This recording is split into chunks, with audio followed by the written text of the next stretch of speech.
हमारे जीवन का मूल आधार है करुणा। करुणा क्या है? करुणा दया नहीं, करुणा वो भाव है जिससे हम दूसरे की समस्या को समझते हैं।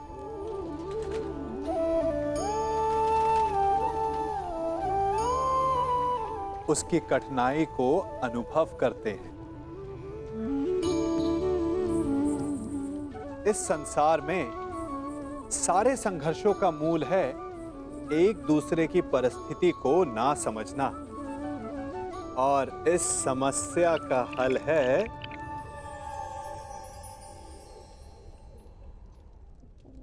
करुणा।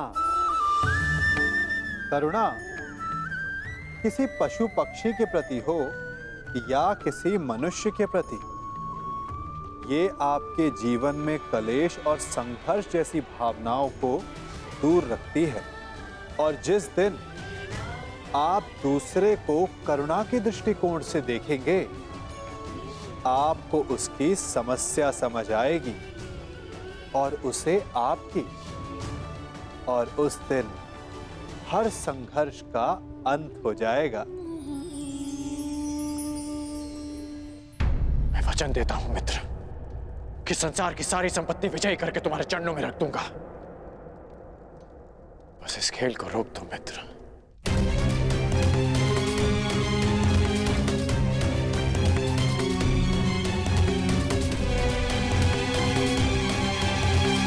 किस सोच में हो दुर्योधन? तुम्हारा मित्र कर्ण इतना निवेदन कर रहा है तो मान लो अपने मित्र की बात। जो कुछ तुम्हारे पास थोड़ा बहुत बचा है उसकी भी रक्षा हो जाएगी। और वैसे भी तुम्हारे पास बचा ही क्या है जिसे तुम दांव पर लगा सको?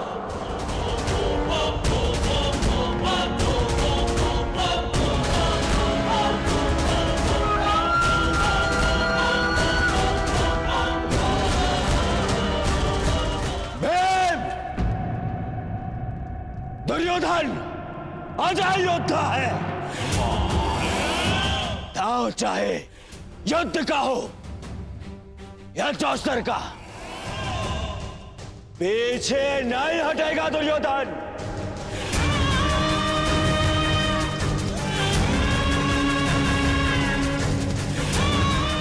मैं दांव खेलूंगा, खेलूंगा दांव। खेलो, अवश्य खेलो, परंतु ज्येष्ठ के विरुद्ध दांव पर क्या लगाओगे? सर्वस्व, वो जिस पर मेरा अधिकार है, और वो भी जिस पर मेरा अधिकार होगा।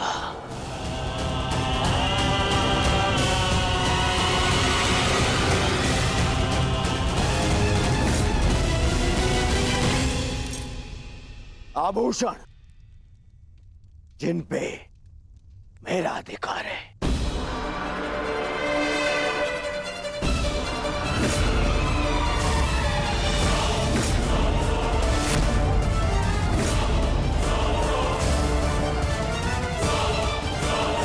ये हस्तिनापुर के युवराज का मुकुट,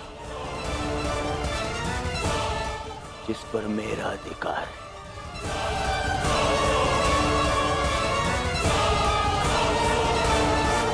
सबसे अधिक महत्वपूर्ण वो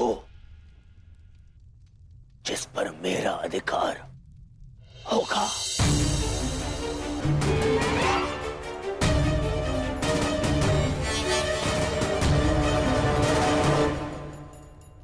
हस्तिनापुर।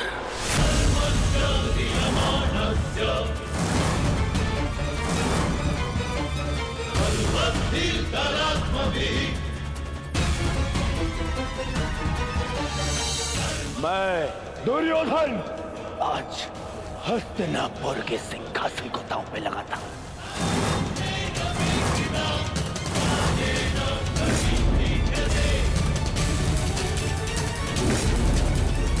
बस दुर्योधन,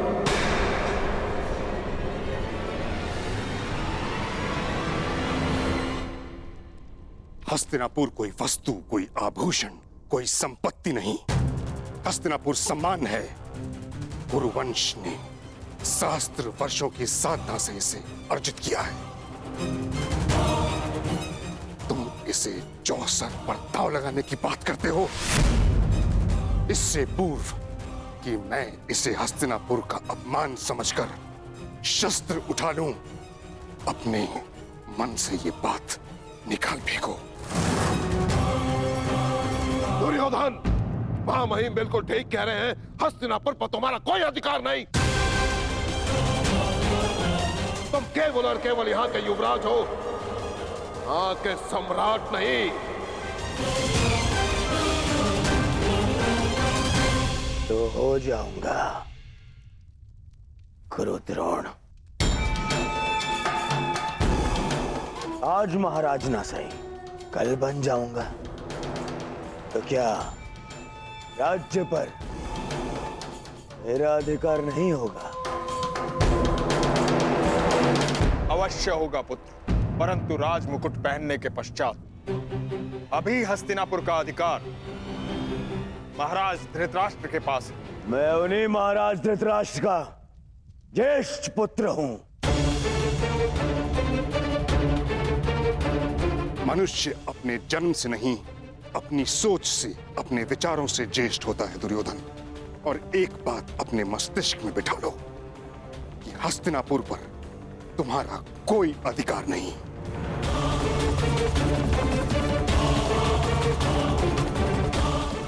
ठीक है, तो जिनका अधिकार है मैं उन्हीं से पूछ लेता हूं। पिताश्री,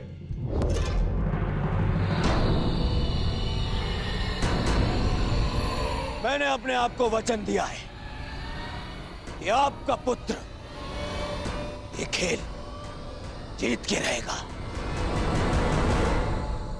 या तो मैं आज विजय रथ पर जीत कर जाऊंगा, या अपनी अंतिम यात्रा पर।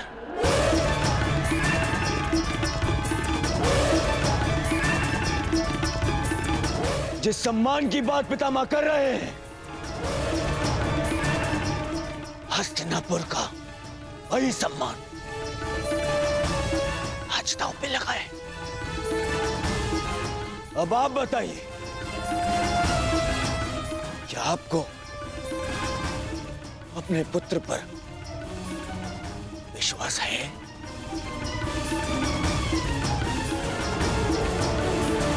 या आप भी पितामह की भांति हस्तिनापुर पर मेरा अधिकार नहीं मानते? क्या विभाजन के पश्चात भी आपको लगता है कि मेरा इस सिंहासन पे अधिकार नहीं? बोलिए ना पिताश्री।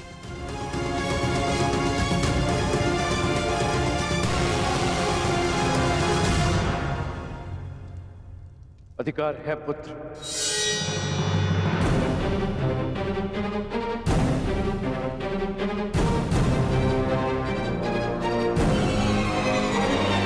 और मैं तुम्हें उस अधिकार का प्रयोग करने की अनुमति देता हूं।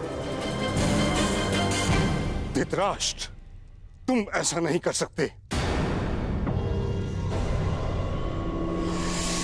हस्तिनापुर को दांव पर नहीं लगने दे सकते। पितामह, सबको अपनी सीमा का भान कराने वाले आज अपनी सीमा भूल रहे हैं। ये राजमहल नहीं, राजसभा है।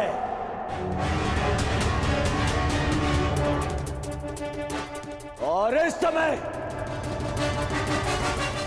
वो अपने महाराज से बात कर रहे हैं, और आप सेनापति हैं। और सिंहासन पे बैठने वाले महाराज की आज्ञा पर प्रश्न चिन्ह लगाने का अधिकार नहीं है आपको।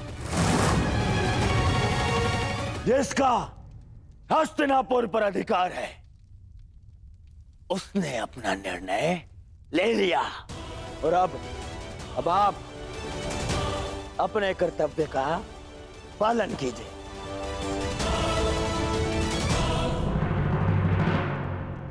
तो अब मैं दुर्योधन हस्तिनापुर नरेश की अनुमति से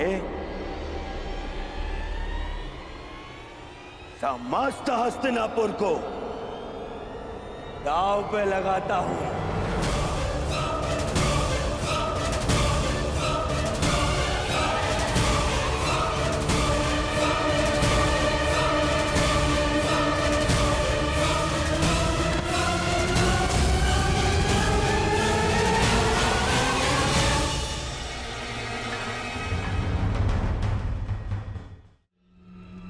बासकांड ये मार्ग दिखाने का नहीं,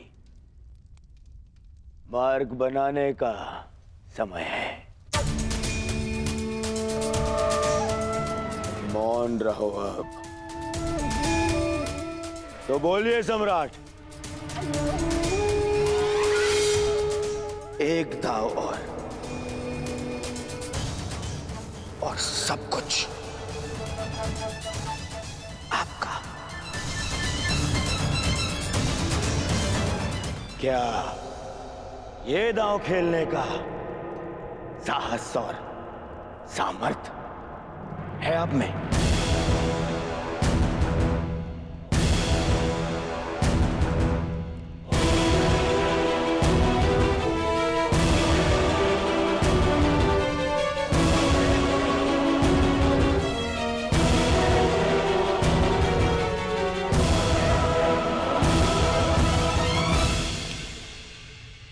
तो मानिए सम्राट, उठ जाइए। लोभ में विवेक मर जाता है। अस्वीकार कर दीजिए ये दाव। मैं जानता हूं कि आप हमारी भलाई चाहते हैं अंगराज,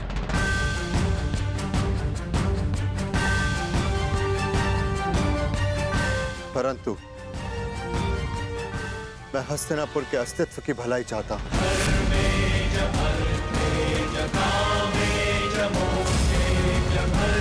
यदि मैं हस्तिनापुर जीत गया तो जीवन भर का संघर्ष समाप्त हो जाएगा, सहस्त्र सैनिकों के प्राण बच जाएंगे और षड्यंत्रों का अंत होगा। और वो कारण भी मूल सहित समाप्त हो जाएगा जो भाइयों के बीच में वैर का कारण है।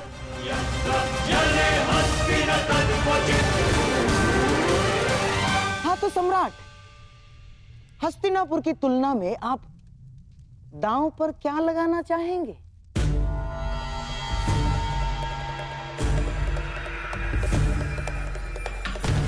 नहीं युधिष्ठिर, नहीं। खीरो पांडुपुत्र,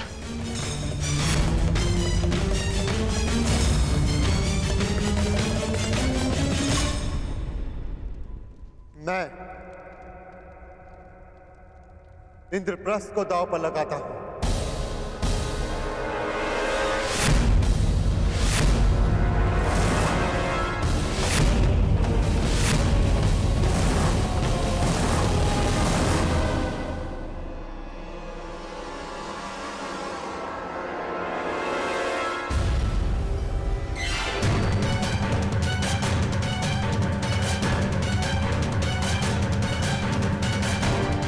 ये तुमने क्या किया?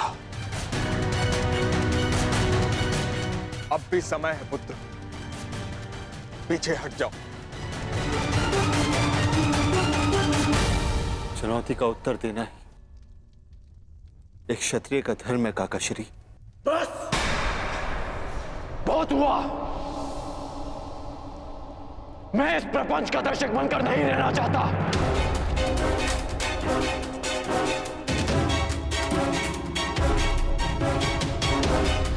रुको अंगराज, अपना वचन तो याद है ना आपको? प्रत्येक परिस्थिति में आपको अपने मित्र का साथ देना होगा। मुझे वचन दो, हर परिस्थिति में तुम मेरा साथ दोगे। मैं वचन देता कि मैं अपने मित्र को अकेला नहीं छोड़ूंगा। तुम्हारा यह परम मित्र दुर्योधन जीवन के विकट मोड़ पर खड़ा है और तुम उसे छोड़कर जाने की बात कर रहे हो? नहीं अंगराज, आपको रुकना होगा।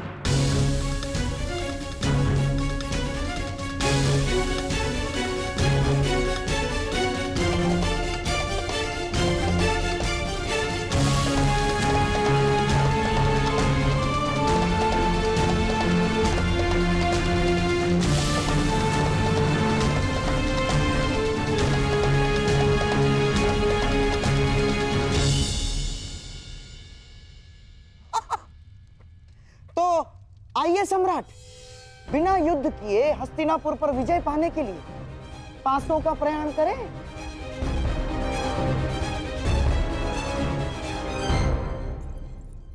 स्वराज्य की जय। क्या सूचना है? महाराज युधिष्ठिर ने कुमार दुर्योधन का सब कुछ छीन लिया है।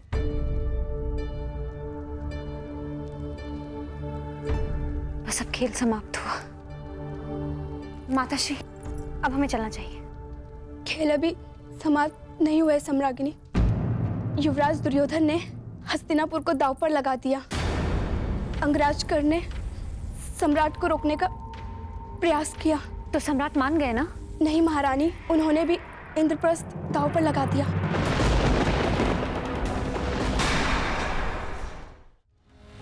प्रत्येक मनुष्य की सबसे बड़ी शक्ति ही उसकी सबसे बड़ी दुर्बलता भी होती है, और धर्मशील की दुर्बलता उसका धर्म होता है। इसलिए प्रयास करना कि समय आने पर धर्मात्मा को दुर्बल पड़ने से रोक सको। द्यूत पहले विजय देता है और फिर विवेक हरकर पराजय।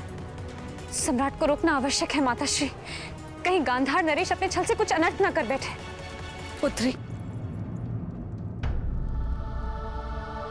चिंता मत करो, वहां पितामह है, द्रोणाचार्य है, कोई अनर्थ नहीं होगा। जब पितामह और आचार्य द्रोण हस्तिनापुर को दांव पर लगने से नहीं रोक पाए माताश्री, तो कोई और अनर्थ कैसे रोक पाएंगे? सब नियम से बंधे हैं और हम भी। और नियम ये है कि जब तक युद्ध चलेगा राजस्त्रीय सभा में प्रवेश नहीं करेंगे। लीजिए सम्राट, अब दोनों खिलाड़ियों का केवल एक एक मेरु शेष है, दांव बराबर का, और जीतने का अवसर भी बराबर का।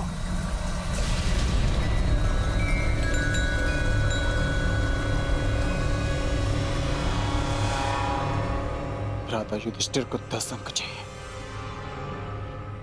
और दुर्योधन को 12। बस किसी प्रकार भ्राता युधिष्ठिर 10 अंक ले आए, फिर खेल समाप्त।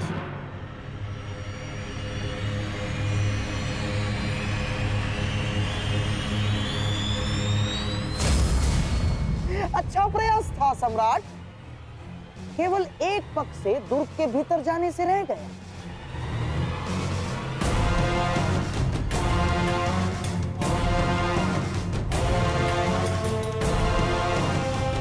अगले अवसर में हमारी जीत सुनिश्चित है अर्जुन। हाँ, परंतु तब जब मामा श्री के पास 12 ना आ जाए। अंतिम चाल है, आपके पास से 12 लाएंगे ना मामा? जब तक ये द्रौपदी का वस्त्रहरण नहीं कर लेते, तब तक ये मेरे विरुद्ध नहीं जाएंगे।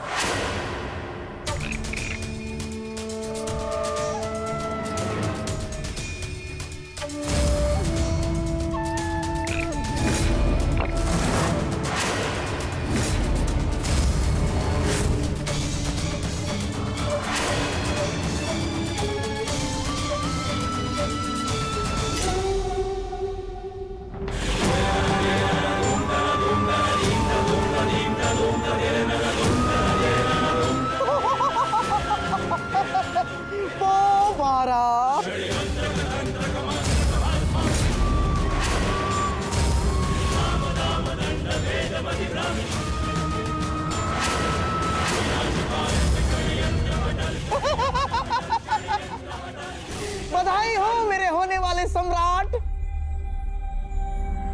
आज से इंद्रप्रस्थ तुम्हारा।